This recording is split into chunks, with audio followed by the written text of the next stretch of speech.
Hoje nós vamos falar de um tema que nos é muito caro, Isso mesmo. a mulher no mercado de trabalho. Na verdade, a gente vai pensar sobre a reinvenção da mulher nesse mercado heterotípico que nós nos colocamos no mundo atual e que isso não é novo. Jamais, né? Se aí pensar esse episódio de hoje é pensar em mulheres em suas diversas mulheridades, né? Acho que vai ser um termo que nós vamos usar ao longo desse episódio para entender que há diversas formas de ser mulher no mundo e certamente no mercado de trabalho. E a gente faz um recorte ainda um pouco maior, que é trazer a mulher que está no empreendedorismo feminino, né? Essas mulheres tão diversas, mas que decidiram enfrentar esse universo do empreender. E obviamente que o tema empreendedorismo feminino atualmente, né, é um tema super pungente, que está aí em modo crescente, tanto no Brasil quanto no mundo. E é um tema importante porque ele não só contribui necessariamente para a economia, como nós vamos mostrar aqui em dados, mas também ele representa um embate histórico, uma conquista das mulheres para a inserção no mercado de trabalho. Eu gosto de pensar que nós mulheres que empreendemos, nós representamos uma legião de mulheres que, em alguma medida, buscam constantemente esse lugar ao sol no que diz respeito ao mercado de trabalho. Portanto, a gente não fala necessariamente sobre nós, sobre mim, sobre Alda, mas a gente fala sobre um coletivo, né, Aldinha? Só que se a gente parar para pensar, historicamente, essa mulher mais empoderada, essa mulher com mais espaço, né, essa possibilidade de pensar o feminino de maneira diferenciada, ela não é histórica, né, ela não foi assim sempre. Alda, conta pra gente um pouquinho, né, vamos trazer aqui para o nosso episódio esse resgate histórico do posicionamento da mulher na nossa sociedade?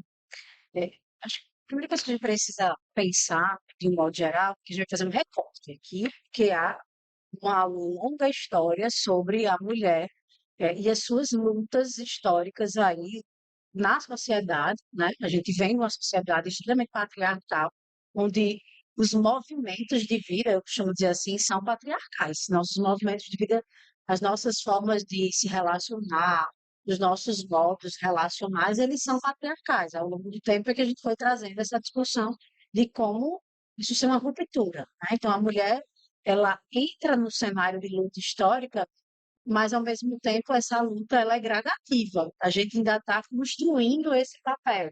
Se a gente pensar que a mulher ingressa, por exemplo, no mercado de trabalho para preparar refeições, com ações que têm a ver com cuidado, com limpeza, com ações mais vocacionadas, né, e do ato de cuidar. Então, essa mulher ela não entra ainda na mesma figuração que o homem conseguiu entrar ali. Então, as atividades dela não eram atividades reconhecidas como atividades de trabalho, de um modo geral. Então, eu tinha um limite de espaço a ser partilhado. Se a gente pensar nível agora a cena da Revolução Industrial, né? Onde os trabalhos mais pesados eram feitos por mulheres e crianças que morriam extenuados ali de tanto esforço que eles faziam. Então, de fato, a mulher ela entra no grupo de vulnerabilidade, né? Ao longo dessa construção social, histórica. Então, o primeiro lugar que a mulher ocupa no mercado de trabalho é o lugar de cuidado, tanto que as profissões relacionadas ao cuidado, como a gente pode perceber hoje, tem muito do feminino, né? Tem muito do feminino. Se a gente pensar que a maior parte das mulheres ainda no nosso país e no mundo ainda precisam aprender a ler e a escrever, né? A gente tem dados, mais na frente vai falar sobre isso. A gente fala de uma mulher, né? Quando eu falo de uma mulher, eu também queria pedir permissão aí a, a essa terminologia mulher para incluir todas as mulheres, né? E falar que a gente está fazendo um recorte, sim, e incluir todas, não importa a, a questão de gênero posta aqui, porque esse não é o cerne, obviamente, da nossa discussão. A nossa discussão tem a ver com essa mulher, com esse feminino, e aí inclui todo mundo que se sentir mulher, né?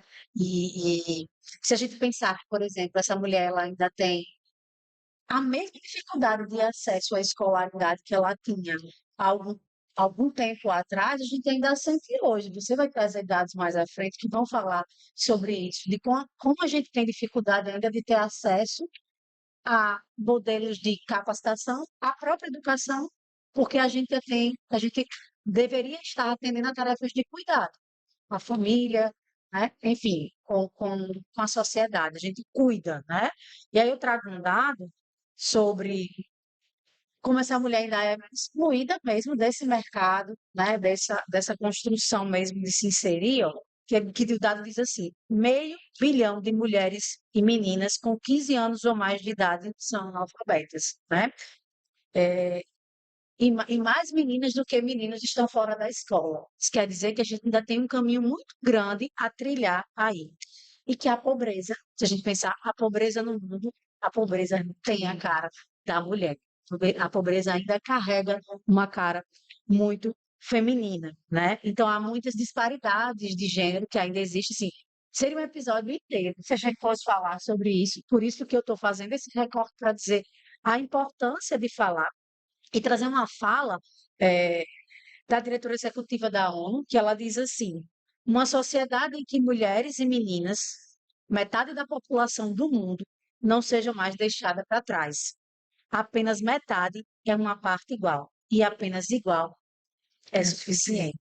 Quer dizer, se a gente conseguir trabalhar ao longo desse caminho, por isso, quando a gente fala no mundo corporativo das ODS, onde a gente elege que precisa de fato trabalhar uma igualdade de gênero no âmbito corporativo do mercado de trabalho, a gente está falando de um dado de realidade tão gritante como esse ainda, né? Que vem na construção social e histórica, né? De exclusão e de vulnerabilidade e de violação dessa mulher no na sociedade, isso obviamente impacta no mundo do trabalho e na sua possibilidade de empregabilidade, né, de um modo geral. Então, quando a gente fala de empreendedorismo, a gente costuma falar de pontos fora da curva, né? Pontos fora da curva, assim. Eu e você estarmos no papel de empreender hoje, é, a gente não é o ponto mais fora da curva, mas a gente também é um ponto fora da curva, se a gente pensar nas diversas formas de ser mulher no mundo, porque a nossa profissão é de cuidar, Uhum. né? De modo geral, a nossa formação inicial foi uma formação de cuidado, e aí a gente empreende, traz uma outra realidade para essa característica, mas também não deixa as atividades de cuidado de lado, né? A gente empreende com essa característica do negócio, né? Então, abordar essa mulher socialmente é abordar um rol de construções social e histórica que traz, sim, um relato de divisão sexual do trabalho. Não tem como a gente não dizer que não tem como a gente não tocar em mundo do trabalho e não falar em divisão sexual do trabalho, porque a gente tem um recorte muito forte, né? E eu acho que é importante trazer um dado, né, de realidade. Queria que você falasse um pouco dessa realidade, que a gente traz um dado histórico aí de avanço, sim, de dureza, né, ainda, e a gente precisa caminhar entre aquilo que é duro, de palpável, sim, é muito duro, mas a gente também tem que festejar as conquistas que já tivemos e, ao mesmo tempo, não deixar de entender que há um caminho ainda muito longo Sim. a ser trilhado, né? Eu acho que a gente tem que ter sempre essa sensação de que, sim, temos que comemorar onde estamos, como estamos, mas ainda temos muitas coisas para avançar em relação a diversas questões sobre o feminino, né? Inclusive. Fazendo um link, inclusive, com o episódio anterior, né, onde que a gente falou um pouco sobre o pensamento crítico. E eu acredito, eu gosto muito de pensar que, obviamente, sim, um pensamento crítico sobre tudo isso que a gente já viveu historicamente, é, entender de forma sistêmica a realidade hoje da mulher inserida no mercado de trabalho, né, mais uma vez fazendo parêntese, leia mulher, mulheres, né, Isso. todas aquelas que se sentem mulheres, mas é importante também a gente pensar em soluções, é a gente pensar sim no copo meio cheio, por mais que isso seja batido, né? Eu acho que a gente tem que também modelar figuras que conseguiram um lugar ao sol, para que a gente possa ter esperança, alimentar o otimismo, né? Que é uma habilidade necessária para o mundo de hoje, e também se inspirar, né? E crescer com isso. E a gente vai falar um pouco sobre esse lugar também da inspiração. Mas antes disso, e complementando um pouco o que a Alda trouxe de forma histórica, a gente gostaria de trazer para vocês alguns dados de realidade da mulher inserida no mercado de trabalho hoje, né? Infelizmente, ainda é uma realidade dura, ainda é uma realidade crua, né? Que a gente tem que dar conta e viver com isso. E para a gente ilustrar, né, esses dados que a gente vai trazer, eu vou trazer aqui a Simone Beauvoir, que diz o seguinte: é pelo trabalho que a mulher vem diminuindo a distância que a separava do homem. Somente o trabalho poderá garantir-lhe uma independência concreta. É isso que a gente busca, mas os dados ainda mostram que a gente está evoluindo, né? Se você for olhar o dado no curto espaço de tempo, a gente até percebe algumas evoluções e alguns retrocessos. Quando a gente olha esse dado num longo espaço de tempo, aí a gente percebe sim que os avanços acontecem. E vamos trazer aqui que dados são esses, né, Aldinha, que ilustram essa realidade. O primeiro deles a gente vai falar sobre taxa de participação no mercado de trabalho, né? Esse acaba sendo uma referência importante para a inserção da mulher no mercado de trabalho. E o que se tem, né, pelo IBGE é de que de cada 10 mulheres em idade para trabalhar, apenas 5 participam do mercado de trabalho. Se a gente fizer uma comparação com o homem no mercado de trabalho, esse número chega a 7, 8 homens inseridos no mercado de trabalho, né, a cada 10. Ou seja, existe lastro aí para a gente trabalhar, né, e construir um lugar. Quando a gente pensa em remuneração, também dados do IBGE, em média, os homens, a remuneração média dos homens gira em torno de R$ 3.000, enquanto que para a mulher ela recebe em torno de R$ 2.400. Então, Quase 30% a mais que as mulheres ocupando a mesma a mesma função. E isso é importante registrar, tá? A gente está falando de homens e mulheres que ocupam a mesma função, que têm o mesmo grau de produtividade, que exercem as mesmas responsabilidades, né? E tem um dado, um fenômeno muito interessante que acontece, interessante de se estudar, né? Não interessante porque ele é interessante, tá, gente? Ele é triste, mas é um dado importante que a gente gostaria de trazer para vocês, que é o fenômeno do teto de vidro. Né? É aquela sensação, é aquela situação em que a mulher veladamente não consegue galgar novas posições, porque os planos de carreira não estão adequados, porque a relação com a liderança não permite esse galgar novos lugares, né? Então acaba que veladamente não tem nada exposto, nada completamente aberto e comunicado, mas a mulher ela vive ali essa realidade que em alguns momentos, em algumas situações, ela não consegue crescer dentro de uma determinada empresa, em que pese o homem consiga, né? Fazendo a mesma atividade e tendo a mesma responsabilidade. E aí, Aldo, eu gostaria que você compartilhasse conosco aí nessa sua experiência muito forte como consultora de empresas na área de saúde do trabalhador, na área de bem-estar, habilidades socioemocionais e liderança, como é essa situação do teto de vidro, né? Isso é visível, isso é percebido, né? Como é que você enxerga isso dentro das organizações? é um fenômeno invisível, mas concreto, porque as empresas hoje elas estão cada vez mais tendo a certeza que elas precisam ter uma política sobre diversidade, e dentro do pilar da diversidade tem que ter uma política sobre pensar a questão do gênero, né? E pensar a questão de como é que a mulher pode conciliar o papel de vida dela e de carreira, né? Se você pensar no mais tradicional dos papéis que a mulher exerce, que é a maternidade, né? O quanto que isso pode interferir numa carreira business, por exemplo. Primeiro que ela se afasta de 4 a 6 meses para licença maternidade, e se a organização não tiver uma estrutura toda focada nesse afastamento como algo culturalmente aceito, ela se afasta, mas você já viu aí no LinkedIn os diversos depoimentos de que pós licença maternidade, essa mulher é demitida, e numa carreira em ascensão.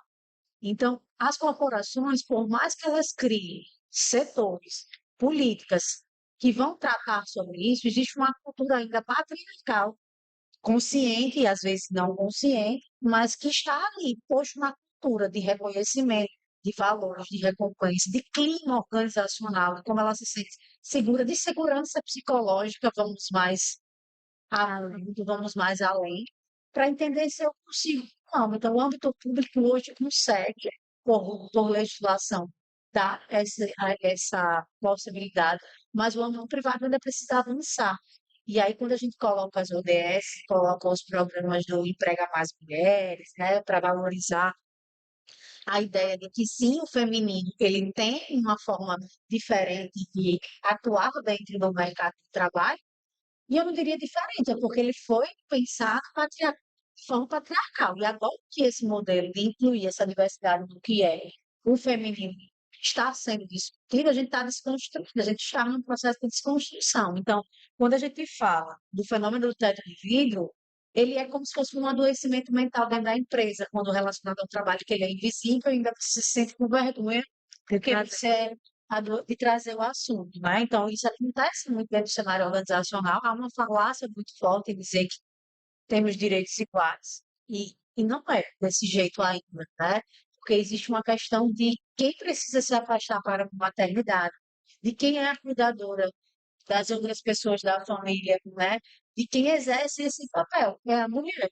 Então, as empresas ainda não estão com essa cultura organizacional bem trabalhada. Acho que a gente precisa avançar ter mais mulheres ocupando cargo de liderança para poder, inclusive elas não precisarem se comportar para reproduzir o modelo patriarcal para chegar em ascensão, né?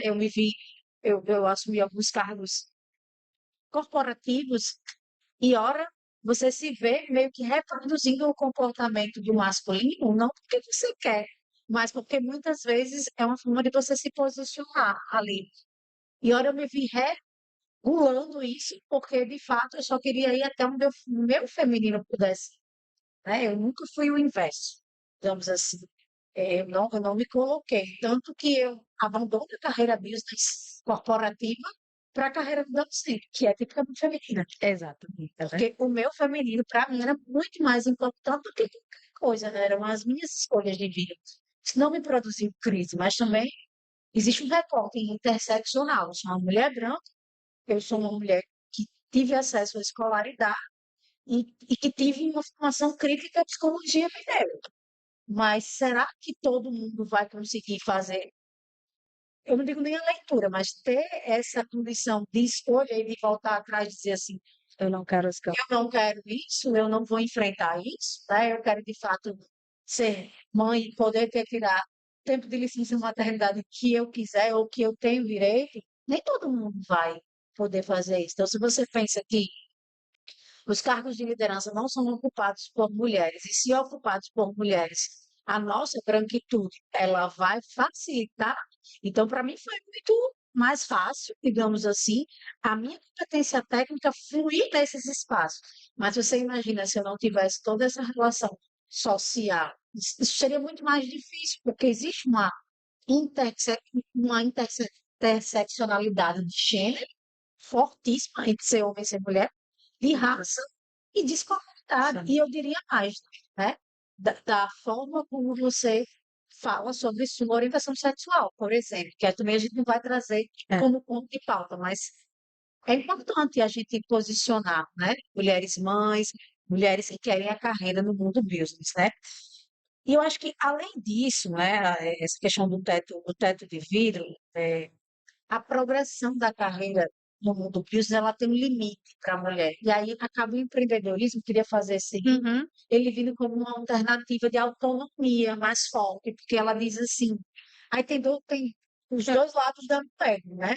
O empreendedorismo, ele vem, ele rompe, a mulher consegue dizer assim, poxa, eu sou dona do meu próprio, da minha própria rotina, mas ao mesmo tempo é porque também há um mercado de trabalho corporativo muito difícil dela conseguir se manter, né? Porque os filhos vão crescendo, principalmente a mulher que escolhe o modelo mariano de viver, que é ser mãe, ter filho, construir a família. E aí muitas das mulheres que vão para a carreira business acabam abandonando essa ideia de formar família, de ter filhos, porque elas ficam entre a dúvida, eu consigo construir a carreira ou não? eu quero construir a minha família, né? É uma Uhum. dúvida muito forte. Então, isso são dados para a gente pensar, para entender que para o homem não tem esses dilemas. Não existe esse dilema para o masculino, né? De um modo geral. O dilema é outro, o dilema é de prover, o dilema é de como a família é indiscutível hoje, mas há 10 anos atrás era indiscutível. Se seu companheiro fosse transferido, você iria com ele. Não se discutiria, nem se perguntaria se isso iria afetar a carreira dessa mulher.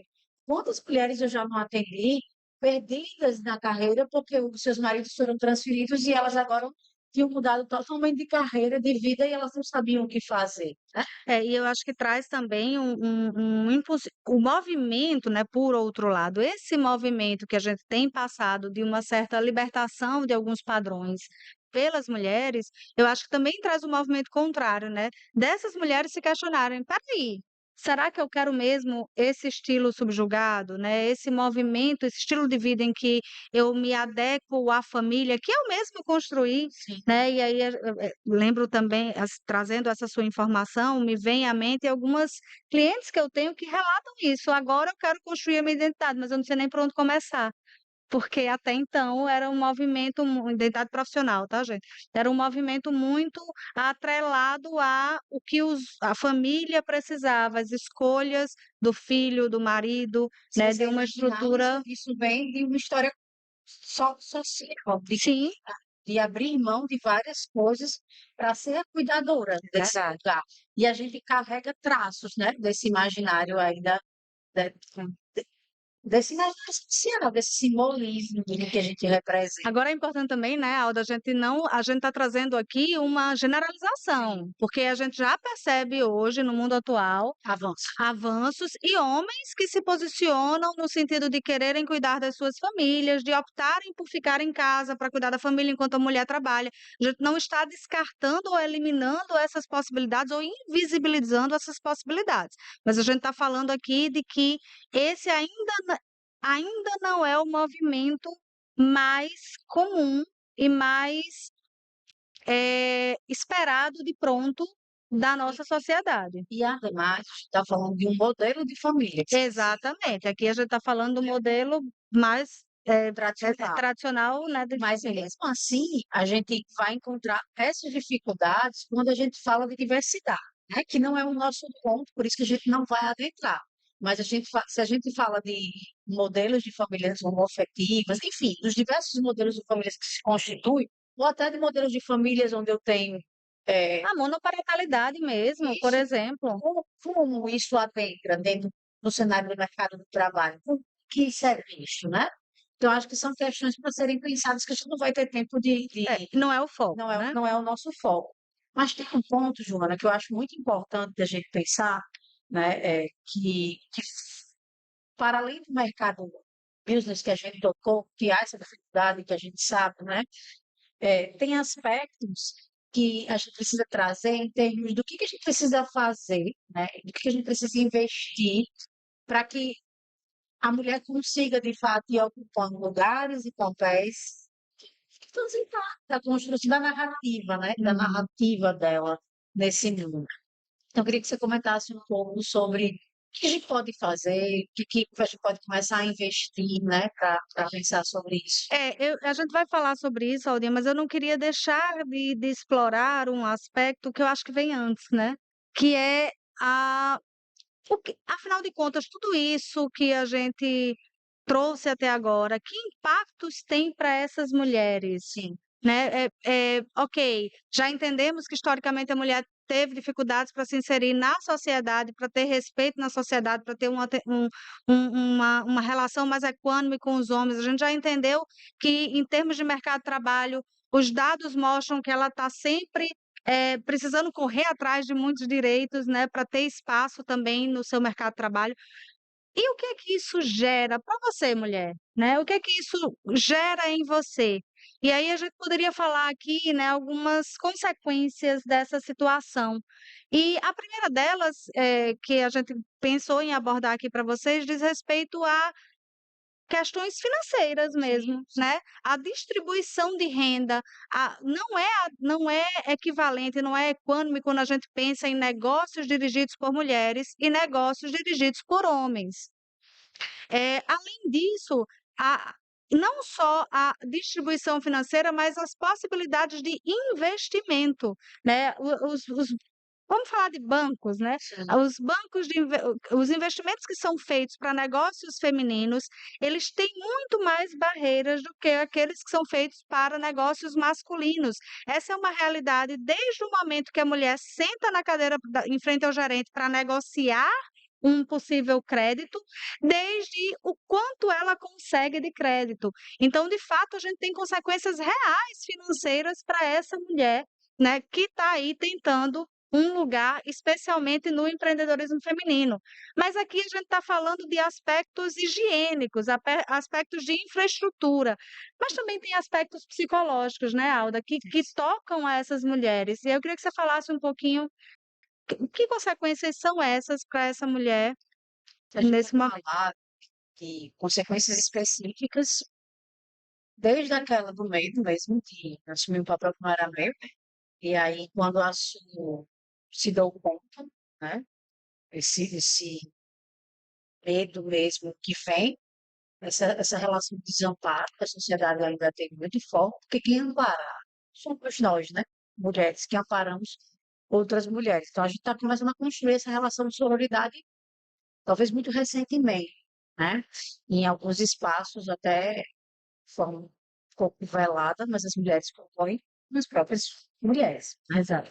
para, inclusive, estar dentro daquele mercado e entender a própria responsabilidade desse sucesso, que é um caminho muito de construção nossa, que a gente vai precisar avançar, a gente vai precisar entender que é uma narrativa única de cada sujeito ali, que a mulher vai precisar se apropriar, né, desse lugar, com as barreiras que a gente vai precisar enfrentar, com os dilemas que a gente vai precisar enfrentar, com as dores que a gente vai precisar enfrentar, com os desafios que nos tocam ali a cada momento, não negando a nossa história, nem subjugando essa história, mas ao mesmo tempo se inspirando, sabendo que existiram pessoas que estão ali, que conseguiram, de algum modo, né, atravessar a barreira. Eu digo muito que é furar um pouco da bolha.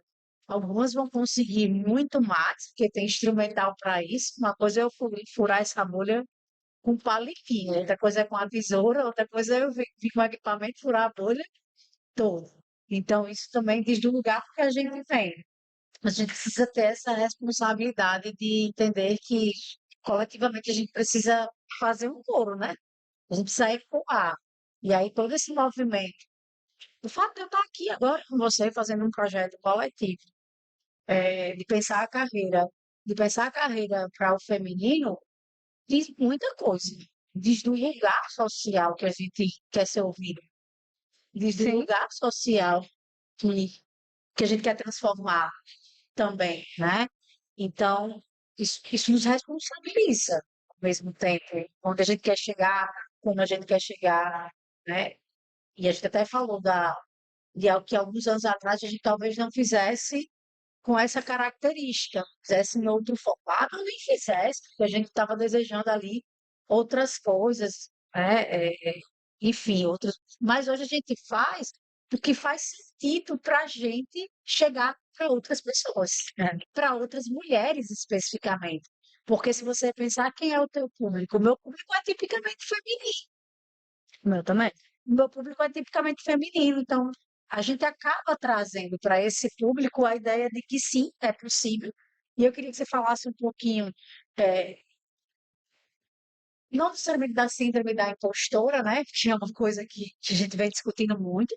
Se você quiser falar, fica à vontade também. É, Mas eu queria que você falasse desse medo de falhar. sem essas É, terminologias, né, essas terminologias essas mais tecnologias é amarram do ruim também que porque o povo fica, olha o vídeo da gente e fica dizendo assim, eu tenho essa é, síndrome, né? Então, esquece síndrome do impostor, mas é, vamos pensar nesse esse medo medo, de né, esse falhar. medo de falhar. Quantas É, vezes a gente já não teve esse medo com aí certeza. e já deixou de fazer coisas porque achou que não ia funcionar, né? Eu acho que, isso que a gente está trazendo aqui é um momento bem importante para porque muitas vezes a gente não se reconhece nisso. "Ah, mas eu não tenho medo de assumir responsabilidades. Ah, mas eu não tenho medo de falhar". E o convite é: para, olha para você, olha para sua história, né, e olha principalmente para o seu contexto, né, em tudo isso que a gente está falando aqui. Não tem a ver com a sua capacidade técnica, muitas vezes não tem a ver nem com a sua inteligência emocional, né, para entrar aí no termo da moda, mas tem a ver com esse imaginário coletivo da mulher no mercado de trabalho e da mulher de negócio, né, e que muitas vezes a gente se percebe paralisando, eh, trazendo justificativas outras: "Ah, é porque o meu produto não está adequado. Ah, porque eu não estou pronto o suficiente. Ah, mas é porque eu ainda não tenho a parceria certa. Ah, mas é porque eu não tenho o investimento adequado". Quando muitas vezes pode ser tudo isso, mas quando muitas vezes é o medo de falhar. E é esse medo de falhar não pelo individual, mas pela luta que você representa. Você é uma mulher que representa uma luta histórica. Sim. Quando você vai para o mercado de trabalho, ou quando você abre sua própria empresa e assume isso e busca o seu sucesso, você não está só representando você está representando um uma questão em que muitas morreram por você, se você parar para pensar, né. Então, mesmo que seja velado, mesmo que não seja consciente, essas questões vêm. E esse medo de falhar, ele entra aí. Não é no medo da falha individual, é o medo dessa de falhar com a sua classe, de falhar com as suas parceiras de vida e E de aí, eu não luta, sei né. se você percebeu, tem um fenômeno muito interessante, né, que está acontecendo agora na atualidade, principalmente no empreendedorismo, que são as redes, as conexões.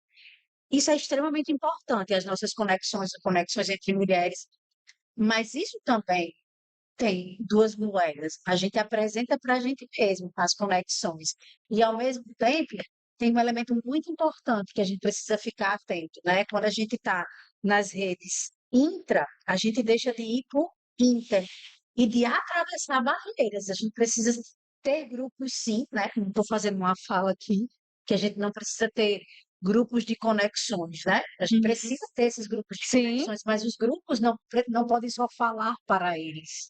é. E você tem escutado dizendo muito isso. Uhum. As redes, as conexões, elas não precisam ficar só entre as mulheres. Elas precisam das mulheres ir para o mundo, né? E eu tenho visto esse movimento, né, de conexões, de redes, a gente faz parte, Uhum. inclusive, e que é um público tipicamente feminino, é feminino exclusivamente, e eu sempre digo, acho que é importante, mas a gente precisa avançar frente a esses espaços para entender que as coisas precisam ser equalizadas, né? Para a gente não produzir para a gente mesmo. Nesse Uhum. sentido que eu Uhum. sempre falo. É verdade. É muito diferente quando você vai para uma reunião onde está só você, da sua Com conexão a sua tribo. com a sua tribo. Quando você enfrenta uma negociação e os teus investidores lá são tipicamente masculinos, vão pensar em estrangeiros, um exemplo. Eu já passei por isso. A gente precisa avançar frente a esse papel. A gente precisa entender que a nossa fala é para o mundo, né? Por isso que eu fico muito atenta nas conexões, nos grupos, eu acho extremamente importante, eu não estou fazendo uma... Mas eu acho que a gente vai precisar avançar. A gente vai precisar desse medo de falhar, não ficar só internamente, né? E o Uhum. discurso de sororidade, ele precisa ser um discurso muito bem cuidado, profissionais que saibam cuidar, porque há muitas dores e traumas ali que não foram enfrentados, né? E a gente às vezes tem feito isso só entre a gente mesmo, assim. E não é suficiente, isso também é um Uhum. alerta, né? Uhum. Para que isso não vire uma conexão de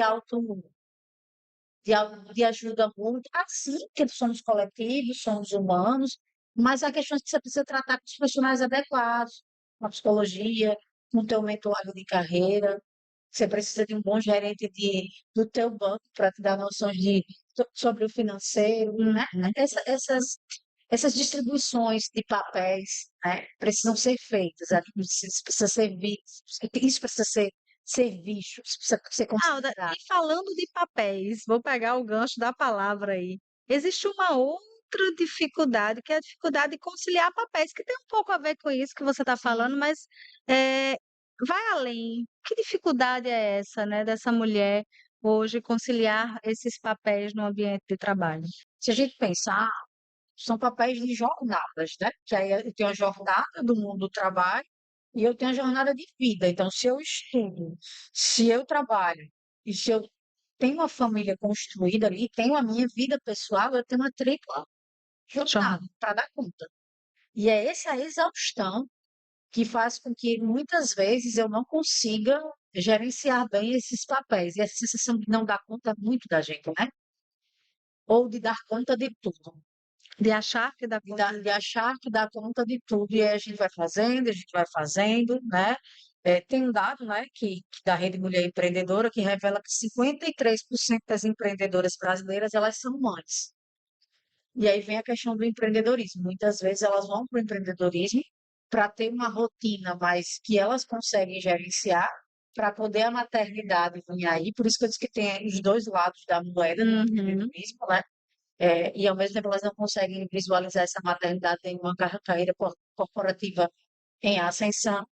E isso é difícil, porque ao mesmo tempo ela poderia ser uma excelente gestora business, né? Ela poderia ter uma Uhum. carreira Uhum. fenomenal, mas como conciliar esse papel? Ademais, eu penso isso no próprio empreendedorismo feminino. Você que é empreendedora sabe que no início de todo o negócio ele precisa de um tempo, de uma dedicação maior, de um esforço maior. Você vai trabalhar mais e a sua jornada acaba de trabalho sendo maior, mas os seus papéis de cuidado continuam ali, porque não foi distribuído. Então, a gente precisa ir para essas rupturas mais distributivas, tanto que se refere ao mercado do trabalho, mas de Sim. papéis de vida, né? É, eu tenho dois irmãos. Eu, eu tenho um rol de atividades supostamente extenuantes, porque eu tenho uma empresa, sou professora e invento diversas outras coisas na minha vida.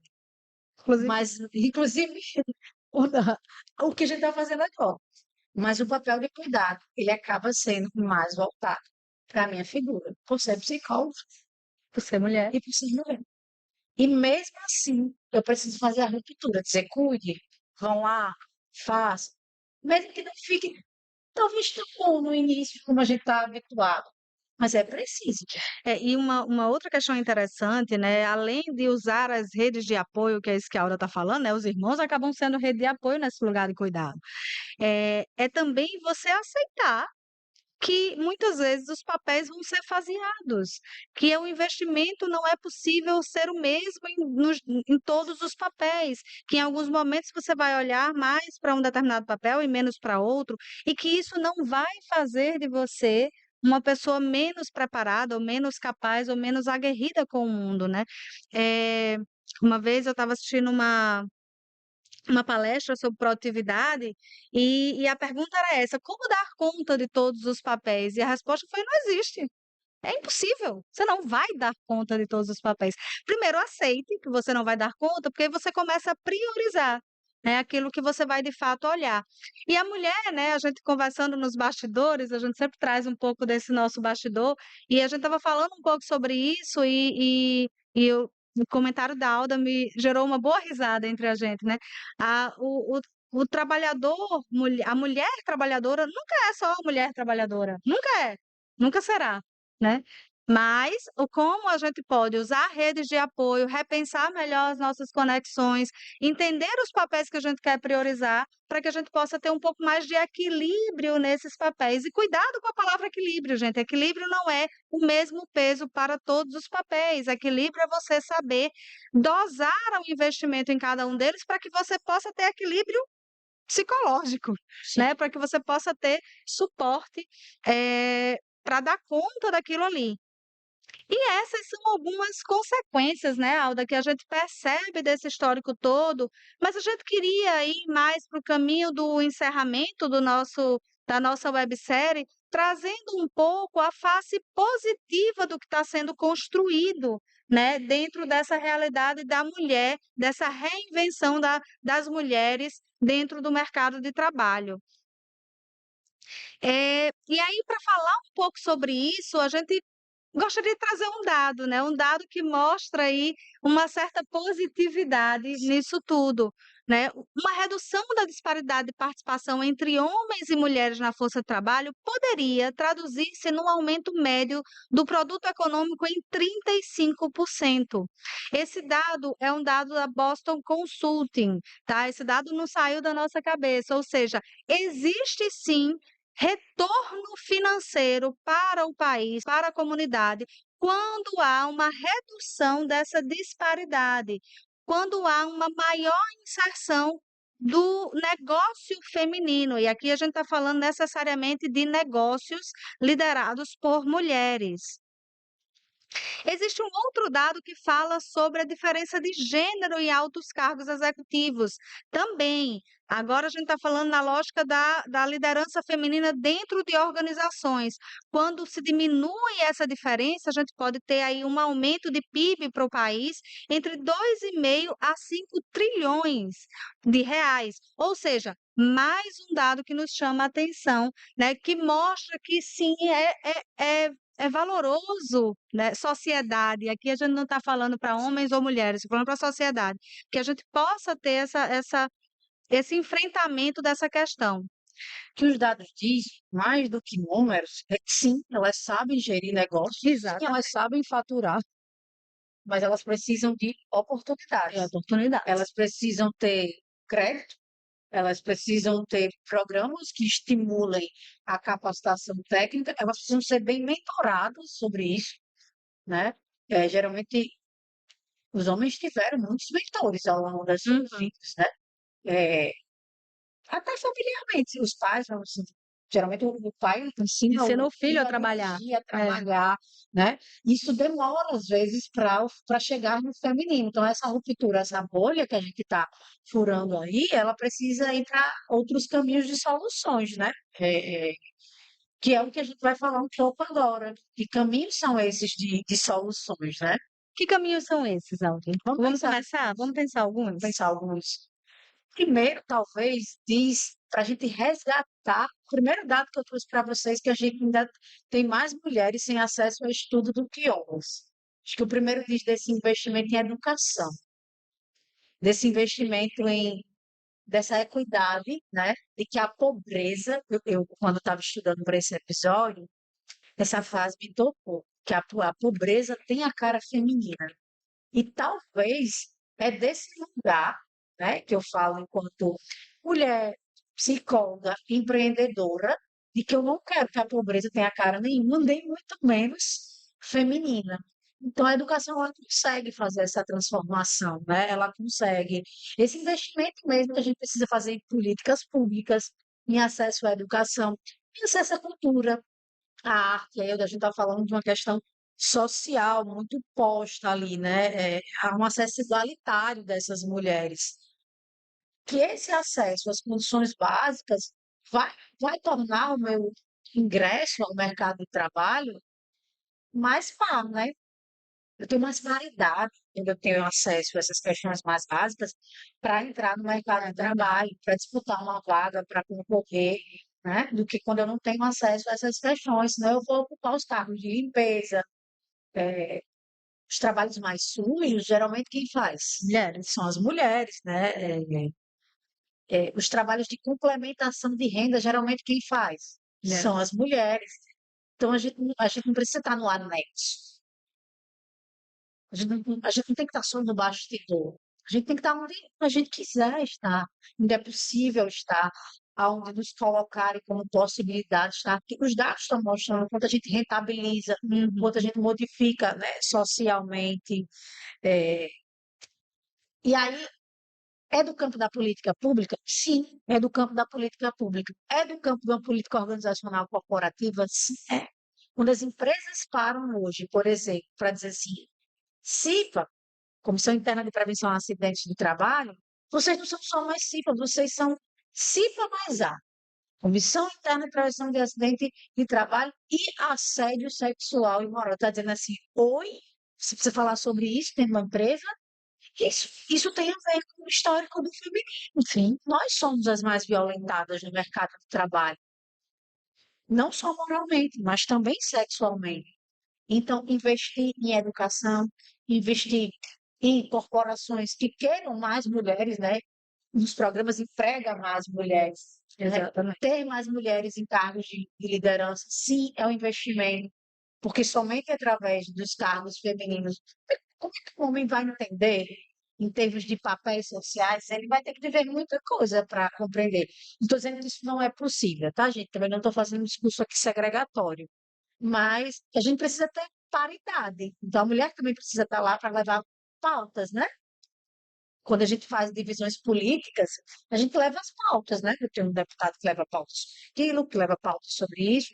A mulher precisa levar isso para o cenário organizacional, para as políticas públicas, para trabalho, emprego e renda, de uma forma geral, para os negócios, para a economia, né? Mas a gente não é para ser a empreendedora que está sendo um anexo da renda da família. Não é sobre isso. Né? Claro que isso muitas vezes também é uma forma da mulher se empoderar, e aí pode ser um caminho inicial, mas ela precisa ser autora da sua história, ela precisa construir as habilidades que ela quer construir, ela precisa ser reconhecida como tal, né? Nos bastidores, eu estava dizendo assim, sem maquiagem, quem seria de nós para gravar? Isso ser reconhecido. Eu sou uma boa maquiadora. E uma boa maquiagem faz toda a diferença no evento que você vai. Isso se transformar num negócio, numa profissão, né? Mas para isso eu preciso de reconhecimento, preciso de políticas de reconhecimento. Sejam essas políticas sociais, sejam essas políticas corporativas, né? E para além do reconhecimento, investimento, Sim, né? Investimento concreto, concreto. inclusive investimento diferenciado para negócios femininos, né? Porque assim é, ainda é uma minoria os negócios femininos. E acreditar que a gente hoje, em termos numéricos, a gente dá os negócios femininos dão o mesmo resultado que os negócios masculinos, é impossível a gente pensar nesse sentido quando a gente olha o grupo. Quando a gente olha o coletivo, porque existem muito mais negócios liderados por homens. E aí é desleal, eles têm mais, ah, querendo ou não, é um negócio que tem mais histórico, que tem mais Sim, experiência, que tem mais resultados. Portanto, sim, é importante que tenham investimentos próprios para negócios femininos, né? O FMI vem defendendo isso, alguns bancos já têm linhas de crédito para negócios femininos, específicas. específicos para negócios femininos. Além do investimento, diminuir vieses, né? Que é um Sim, pouco do que a Alda falou, essa questão da CIPA mais A, é de certa forma enfrentar isso, porque por mais que a empresa traga uma cultura de aceitação do feminino, que nem se discuta mais essa questão da equidade de gênero, que é algo como se fosse superado, você acaba passando por um assédio moral, você acaba passando por um assédio sexual, você acaba passando por uma ação de não sororidade de uma outra mulher no ambiente de trabalho, porque essa ainda é uma discussão naturalizada. infelizmente, a discussão de gênero, ela não foi, como é que ela se iniciou?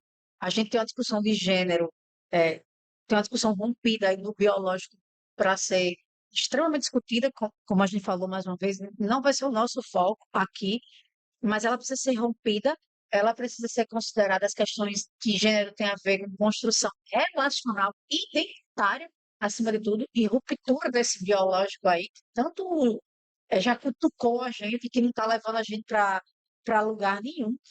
Tem um dado que me chamou a atenção aqui, do Banco Mundial, de 190 países, o Banco Mundial contestou que as mulheres só disputam dos mesmos direitos com os homens em 12 países. Gente, se vocês imaginarem que 190 países, a gente só tem 12 países em que as mulheres têm os mesmos direitos que os homens, que a gente está em 2023, a gente tem um caminho aí fenomenal para Para trabalhar. trabalhar, né? Bom, essa era a temática, essa foi a temática, né, Alda, que a gente quis explorar nesse episódio de hoje. E para ilustrar essa discussão sobre a mulher no mercado de trabalho, essa isso que a gente chama vamos chamar de conquistas, né, porque sim, a gente acredita que existem conquistas concretas, existe sim um pensamento crítico que muita coisa pode mudar ainda, né, e a gente vai continuar trabalhando para isso, de maneira geral, nós como mulheres individuais e mulheres no coletivo, mas ainda assim existem pontos muito interessantes que foram avançados nessa temática. E a gente está aqui num prédio maravilhoso que é o Teatro Alberto Maranhão, mais especificamente no Salão Nobre do Teatro Alberto Maranhão, e não é à toa que a gente decidiu fazer esse episódio ocupando esse espaço, né. O Teatro Alberto Maranhão, ele historicamente tem uma história muito bonita com o feminino. O Teatro Alberto Maranhão, ele era dirigido só por homens até então, quando a gente teve a primeira diretora mulher, né, ocupando essa função, e que eu tenho o orgulho de dizer que é a minha mãe, né, Diana Fontes, ela foi a primeira mulher a ocupar o cargo de diretora do Teatro Alberto Maranhão. E o que é mais interessante é que eu era muito criança nessa época, mas eu acompanhei os louros e as dores desse desafio, né. Houve muita resistência, houve muita repressão, mas houve também um lugar de sucesso aí nessa experiência e eu acho que o maior legado disso tudo, né, ali no nosso núcleo familiar doeu um pouquinho, né, essa situação, porque como eu disse, teve muita repressão sim, teve muita dor, mas eu acho que para ela, né, e aí eu vou falar aqui tomar a liberdade de falar um pouco sobre ela, mas eu acho que para ela, de certa forma, foi uma força muito grande, né, para entender que era possível viver de cultura, né, e viver, em funções de liderança dentro do universo cultural. E, para além disso, logo após, né, a saída dela do Teatro Alberto Maranhão, veio uma legião de mulheres, né, foram várias mulheres que ocuparam o cargo de diretora do Teatro Alberto Maranhão, deixando aí um legado feminino nessa casa histórica que a gente está no momento. E para ilustrar aqui um pouco, a gente vai ter uma inserção, né, que vai entrar aqui nesse vídeo, dela falando um pouco dessa experiência, né. Então a Diana Fontes vai contar um pouco para nós como é que foi viver essa experiência de ser a primeira mulher diretora do Teatro Alberto Maranhão. Olá, pessoal. Diana Fontes, aqui hoje nesse espaço, nesse palco sagrado, nesse lugar de tantas memórias minhas e de tantos outros e outras. E para retratar um pouco a minha experiência nesse mundo de negócios, né? Uma artista, bailarina, criadora, sensível para todos, mas com muita vontade de fazer da sua arte o seu negócio, a sua vida, a sua profissão. Louros foram muitos, graças a Deus, mas desafios, um bocado também.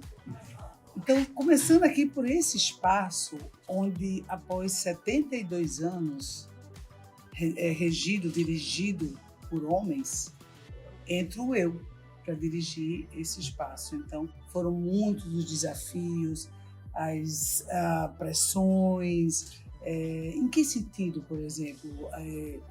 A força maior do homem, a mulher mais frágil, o homem mais forte. Então, era sempre num processo de cima para baixo. E aí, essa foi a grande dificuldade a princípio. Eu enfrentei aqui várias situações de pessoas do sexo masculino que queriam continuar dentro da mesma estética, e eu vinha com uma outra característica. Eu vinha com a característica desse teatro ser renovado, desse teatro ser aberto, ser democrático, ser mais leve. E aí foram muitas as pessoas, mas graças a Deus eu consegui, através de paciência e de muita sutileza, ir levando e mostrando que não é o mais forte, não é aquele que fala mais alto. O mais forte é aquele que produz. E realmente isso me fortaleceu para que, em seguida, eu adentrasse mais ainda nessa carreira independente, nessa carreira de produtora, nessa carreira muito fortalecida pela economia criativa, inserida nessa economia criativa. Ou seja, dona dos meus próprios botões. Então, hoje, eu tenho uma produtora, uma equipe maravilhosa, faço parte da equipe de criação, equipe criativa, mas nós temos pessoas em diversas áreas. Para empreender é necessário vários olhares que constroem junto um olhar. Então, esse é o recadinho que eu gostaria de deixar, que realmente uma carreira, ela é dinâmica, uma carreira, ela se move.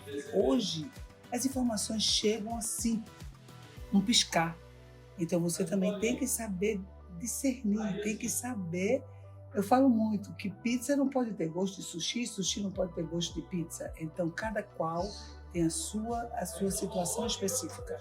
Esse é o meu recadinho para as mulheres que estão aí nesse empreendedorismo, para as mulheres que estão nessa economia criativa. E um detalhe, eu acho que a forma da mulher dirigir esse teatro deu certo, porque depois de mim foram 24 anos de gestão feminina. Então, palmas. E esse é o motivo pelo qual nós estamos aqui nesse prédio histórico, né? Entendendo que ele representa o feminino na cultura do Rio Grande do Norte. As suas paredes estão entranhadas dessas mulheres todas e fortes que passaram por aqui. E para encerrar, tem uma frase da Bell Hooks que diz assim: os femininos é para todo mundo. É uma luta para ter sua humanidade restituída. É sua existência com liberdade e respeito. Os femininos está dentro de cada um de nós. A gente precisa suscitar, precisa respeitar e precisa acolher. Porque no mundo de hoje, eu costumo dizer, escutei isso de diversas mulheres, a própria experiência de ser mulher não é igual para todas as mulheres, porque existem muitas mulheridades.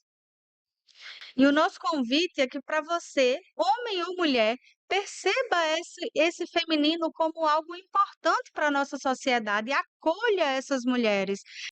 A luta, ela não tem que ser só da mulher, ela tem que ser de todos. A luta é coletiva. A luta é coletiva e essa coletividade, mais uma vez, também não é categorizada, é uma coletividade, se é possível dizer, com toda a hipérbole que isso vai soar, é uma coletividade generalizada. É importante que homens e mulheres aceitem e acolham a mulher no mercado de trabalho. Nós não somos rivais ou não somos competidores, nós somos seres que podem contribuir para um mundo melhor e para um negócio mais frutífero, porque nós trazemos para o negócio alguns elementos que são importantes e caros para fazer o resultado acontecer, né? Então, é um pouco dessa, quando a gente pensa nessa reinvenção da mulher no mercado de trabalho, é mais do que tudo reinvenção do conceito de mulher na sociedade, né?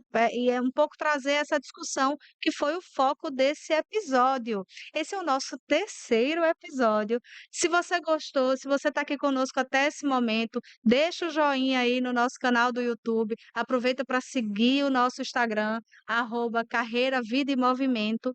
E compartilha. Compartilha com seus amigos, compartilha com seus inimigos, para que todo mundo possa ter acesso ao que a gente está conversando aqui, porque esse projeto, né, Alda, ele é um projeto que a gente está fazendo com uma sensação de que a gente não quer provar nada para ninguém, mas a gente quer suscitar discussões. A gente quer movimentar. A gente quer movimentar. E se tocou você de alguma forma, tá valendo, não é isso, Aldinha? Isso mesmo.